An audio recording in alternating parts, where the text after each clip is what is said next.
पड़ती है, बहुत ध्यान से सुनना महाराज। सोमवार की प्रदोष पड़ती है तो शंकर भगवान कैलाश पर निवास करते हैं। मंगलवार की प्रदोष पड़ती है तो शिव काशी में निवास करते हैं। बुधवार की प्रदोष पड़ती है तो शिव रजत भवन में निवास करते हैं। गुरुवार की प्रदोष पड़ती है तो शिव गंगा के स्थल पर निवास करते हैं। शुक्रवार की अगर प्रदोष पड़ती है तो शिव नीलकंठ पर विराजमान होते हैं। शनिवार की अगर प्रदोष पड़ती है तो शिव शमी के वृक्ष के नीचे रहते हैं। और रविवार की जब प्रदोष पड़ती है तो शिव बेलपत्र के पेड़ के नीचे निवास करते हैं। महाराज ये एकादशी शंकर से कह रही है कि आपका स्थान ये नहीं कि आप कैलाश पर मिले, उस वार को, उस तिथि के दिन, उस अनुकूल।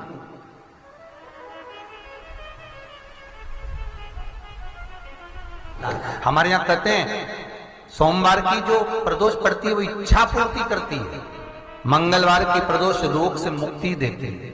बुधवार की प्रदोष कामना की पूर्ति करती है। गुरुवार की प्रदोष शत्रुओं का नाश करती है। शुक्रवार की प्रदोष सुख और शांति देती है।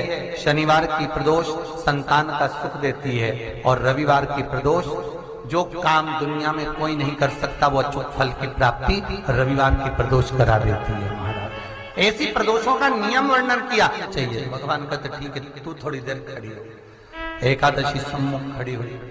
पार्वती जी ने जिस अंगुष्ठ का जल पीने के लिए लिया था हाथ में, बस पीने ही वाली थी, शंकर भगवान ने वही हाथ में जल लेकर एकादशी के हाथ में उसको देकर कहा ले, ये मेरे द्वारा निर्मित एक व्रत है जिसे त्रयोदशी के दिन तूने मांगा है, मैं तुझे देता हूं। आज इस व्रत का फल मैं तुझे प्रदान करता हूं। अब तू जिस जीवात्मा को लेकर जाएगी उसका पाप प्रबल नहीं होगा। किसी स्त्री, पुरुष, बालक, बुजुर्ग जो भी होगा जिसने प्रदोष का व्रत करा होगा वो जीवात्मा को तू किसी फल की कामना से नहीं स्वतः ही लेकर चली जाए। उसमें कोई कामना नहीं है। बन सके जीवन में 11 प्रदोष या 26 प्रदोष करने के बाद आप उसका उद्यापन कर कर विराम भी दे सकते। पर जीवन में एक बार प्रदोष का व्रत मौका मिले, जिस कामना से जिस दिन का भाव आपके मन में आए कि मुझे रोग से मुक्ति पाना है तो ये प्रदोष मुझे करना है, मैं रोग मुक्ति के लिए हम जो भी आपके मन में आ रहा है, संतान प्राप्ति के लिए शनिचरी प्रदोष, आप उसका स्मरण करें। फिर लिखा शिव महापुराण में, बड़ा सुंदर लिखा वेदव्यास जी ने, मान लो आप प्रदोष का व्रत नहीं कर सकते, आप अगर व्रत नहीं कर सकते तो प्रदोष के दिन, प्रदोष काल में शाम का समय सूर्यास्त का कुछ पल, कुछ घड़ी के पहले से लेकर बाद तक का प्रदोष काल के अंतर्गत आप शंकर जी के मंदिर में जाकर 1 लोटा पानी, 5 बेलपत्र भी अगर समर्पित करते हैं तो संपूर्ण प्रदोष का फल आपके भाग्य में प्रबल हो जाए। मंगल का प्रदोष निकाल कर रख लो कि मंगल का प्रदोष इस दिन पड़ रहा है, मंगल की त्रयोदशी तिथि पड़ रही है, प्रदोष व्रत मंगलवार का पड़ रहा है।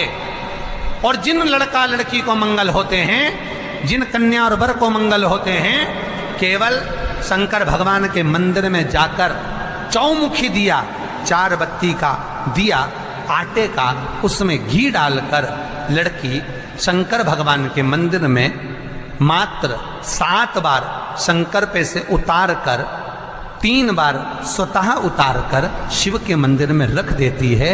उसका मंगल आड़े आता ही नहीं है, मंगल नहीं आता संग।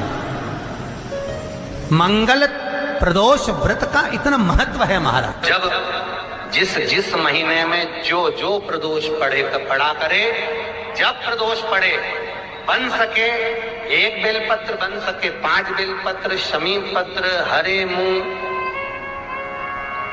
हरा मूंग, बेलपत्र, एक कलश के अंदर थोड़ा सा पानी लेकर 1 बेलपत्र, हरा मूंग, शमी पत्र डालकर और उसमें थोड़ा सा गुड़ डालकर भगवान शिव का स्मरण कर कर प्रदोष काल में, मान लो कोई काम आपका बहुत जरूरी है, बहुत दिनों से अब थक गए हैं, नहीं हो रहा, कर्जा बढ़ रहा है, धन नहीं आ रहा, व्यापार नहीं चढ़ रहा, या कोई समस्या बहुत प्रबल है, कोई एग्जाम में बैठ रहे हो, नहीं हो रहा, परीक्षा भी दे दी है, रिजल्ट आने ही वाला है, तो भी प्रदोष काल में, प्रदोष के समय वो जल मूंग, समीपत्र और बेलपत्र और गुड़ का शंकर के शिवलिंग को समर्पित करना प्रारंभ कर दो। 2 या 3 प्रदोष करोगे, बाबा आपकी मनोकामना शीघ्र पूर्ण कर देगा। शंकर भगवान पर चढ़े हुए जल जब नीचे की ओर आता है, जिस जगह पर जल गिरता है उस जगह पर मात्र एक दुर्वा प्रदोष के दिन अपनी कामना कर इस शरीर के सुख के लिए शंकर भगवान के जल गिरने वाले स्थान के पास में अवधूतेश्वर महादेव के नाम से रख दी जाती है, तो जिंदगी में कभी बड़ी बीमारी नहीं आती। उसी तरह जिससे रोग को समाप्त करने के लिए दुर्वा का प्रयोग किया जाता है। एक निवेदन सभी श्रोता बहन भाइयों से, कथा आस्था चैनल पर जो सुन रहे हैं, फेसबुक यूट्यूब पर जो सुन रहे हैं और पंडाल में बैठकर जो सुन रहे हैं, जिस दिन दिल से हारो ना,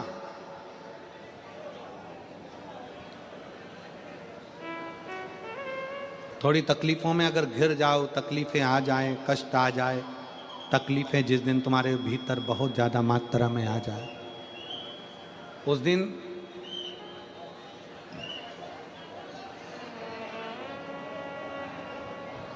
तीन बेलपत्र, एक बेलपत्र में पीला चंदन, बीच वाली पत्ती।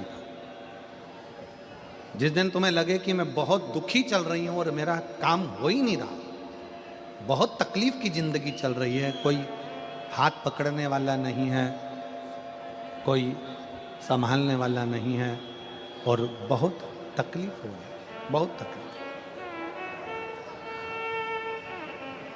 उस समय पर एक बेलपत्री के बीच वाली पत्ती पर पीला चंदन, दूसरी पत्ती पर लाल चंदन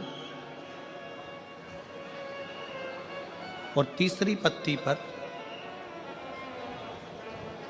11 चावल गीले, पानी में उसको थोड़ा सा भिगो लें या धो लें, 11 चावल गीले शिव जी की उस पत्ती पर रखें।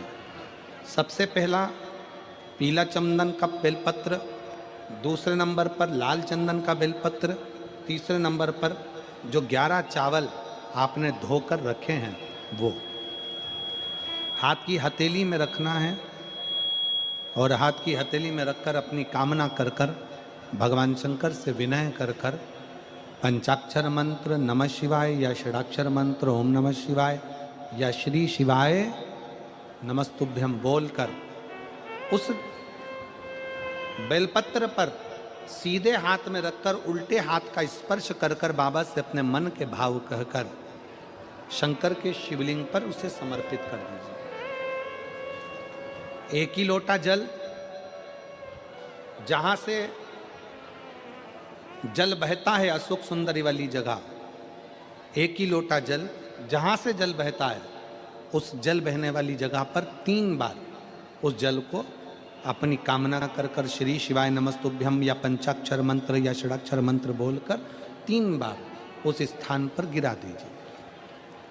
गिराने के बाद में बाबा से विनय कर कर अक्षत वाली जो बेलपत्र है, एक बेलपत्र और एक अक्षत उसमें से अपने लिए लेकर आ जाओ। उसको 2 महीना 3 महीना अपने घर में रखिए। जितना भी दुख है धीरे धीरे बाबा समाप्त कर कर खुशियां घर में लेकर आता ही है। दुख समाप्त होगा, खुशियां घर में आएगी जरूर। आप स्वयं भाग्यशाली हैं, आप स्वयं किस्मत वाले हैं। कोई कैसे कह दे तुमको कि तुम अभागे हो? ना ना, हमारे बराबर भाग्य नहीं है किसी का।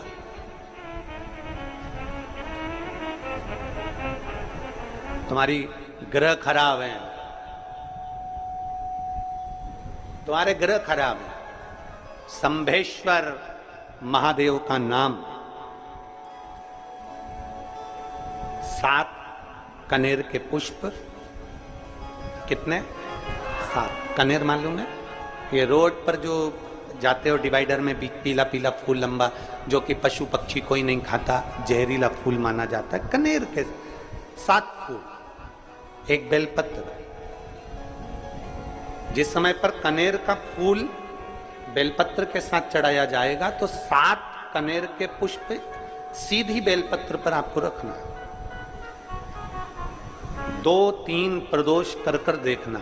अगर कोई आपसे कहे कि आपका भाग्य ठीक नहीं चल रहा, आपकी किस्मत ठीक नहीं चल रही, आपके ग्रह ठीक नहीं चल रहा है, आप भाग्यशाली नहीं हो, पहले तुम वहां से उठ जाओ, उसके बाद में देवाधिदेव महादेव के पास 7 कनेर के पुष्प एक बेलपत्र में रखकर नंदीश्वर के पास में बैठकर श्री शिवाय नमस्तुभ्यम बोलकर अशोक सुंदरी वाली जगह पर स्पर्श कराकर भगवान शंकर पर 7 फूल के साथ बेलपत्री की डंडी अशोक सुंदरी की साइड हो, ऐसा स्मरण करते हुए शिव को समर्पित कर दे।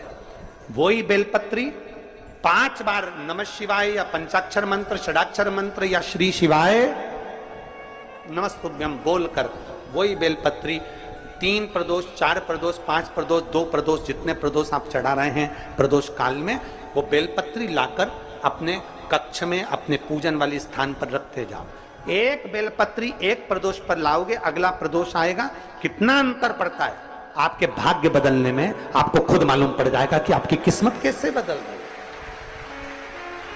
मेहनत आपको करना है, परिश्रम आपको करना है, लगन आपको लगाना है, और बेलपत्री और कनेर का पुष्प शिव को चढ़ाना। चालू करो प्रदोष चढ़ाना, चढ़ाओ शंकर का भजन। यहां नहीं चढ़ा सकते, अपने घर पर चढ़ाओ, अपने शिवालय में चढ़ाओ, अपने देवालय में चढ़ाओ, अपने नजदीक में जो शंकर मंदिर वहां चढ़ाओ। आराधना शिव की। कोई कह दे तुमसे कि ये ठीक नहीं, प्रथम आप ये जो कनेर के फूल चढ़ाओगे ना, इसमें श्रंभेश्वर महादेव का भाव होना चाहिए। श्रंभेश्वर महादेव, फिर से एक बार बोलो, कौन से महादेव? श्रंभेश्वर। और फिर एक निवेदन, मान लो कि डॉक्टर कह दे कि बच्चे की धड़कन नहीं आ रही है, श्वास नहीं आ रही है, या शरीर पूरा नहीं है गर्भस्थ बच्चे का, तो उस समय पर भी 7 पुष्प कोई से भी, 7 बेलपत्र अशोक सुंदरी वाली जगह पर एक एक कर बेलपत्र, एक बेलपत्र एक पुष्प अशोक सुंदरी वाली, एक बेलपत्र एक पुष्प अशोक सुंदरी वाली जगह पर चढ़ा दीजिए, और एक बेलपत्र उसमें से एक पुष्प लेकर अपने घर जाइए, और 15 दिन के बाद वापिस उस बच्चे की सोनोग्राफी जांच डॉक्टर के कहने से कराइए। बाबा उस बच्चे की धड़कन, श्वास और शरीर पूरा देगा। श्रंभेश्वर महादेव में श्रंभेश्वर महादेव का जब नाम लिया जाता है तो 33 कोटि देवी देवताओं का एक साथ नाम उच्चारण हो जाता है। 33 कोटि देवताओं। श्रंभेश्वर, बोल श्रंभेश्वर महादेव की जय। श्रंभेश्वर भगवान का स्मरण किया है। प्रदोष के दिन यदि पीला जो कनेर का जो फूल होता है, पीला भी होता है और एक श्वेत भी होता है, 2 कनेर होते हैं, दोनों में से कोई भी कनेर आज भी अगर प्रदोष के दिन बाबा की कहीं कावड़ लेकर जा रहे हो, या बाबा को कावड़ चढ़ा रहे हो, या 2 लोटा जल अपने नजदीक में चला रहे हो, तो कनेर का पुष्प आज भी चढ़ाया जाता है शिव जी को। क्यों चढ़ाते हैं? उसका कारण ये होता है कि हमारे पूर्व का जो जन्म है उसमें हमसे बहुत गलतियां हुई होगी। बाबा, हो सकता है उसके कारण बस हमको आज दुख देखना पड़ रहा है, आज तकलीफ भोगना पड़ रही है, आज बीमारी, आज रोग हो जाता है। तो उस रोग से मुक्ति दिल से जो मांगो, हमारे पूर्व का कोई कर्म होगा तो बाबा उसको समाप्त करे, हमारे पूर्व का किया हुआ बेकार कर्म समाप्त करे और हमको अच्छा करे, हमारे मन के मनोरथ पूर्ण करे, ऐसी कृपा करे बाबा। शिव के मंदिर में कभी मौका लग जाए, आपके घर में हो कनेर, आपके आसपास में कहीं लगा हो तो वहां से लेकर शिव का श्रृंगार शंकर का श्रृंगार भी कनेर से कर सकते हो। शिव का शंकर का बच्चा हो, बूढ़ा हो, जवान हो, वृद्ध हो, बीमार हो, दुखी हो, तकलीफ हो, कष्ट हो, सुखी हो, कैसा भी हो, अगर कोई सावन के महीने में पार्थिव लिंग का निर्माण कर लेता है या सावन से हटकर भी पार्थिव लिंग का निर्माण कर लेता है, उसको बार बार जन्म नहीं लेना पड़ता। मृत्यु में बार बार जन्म, बार बार मृत्यु से छूट जाता।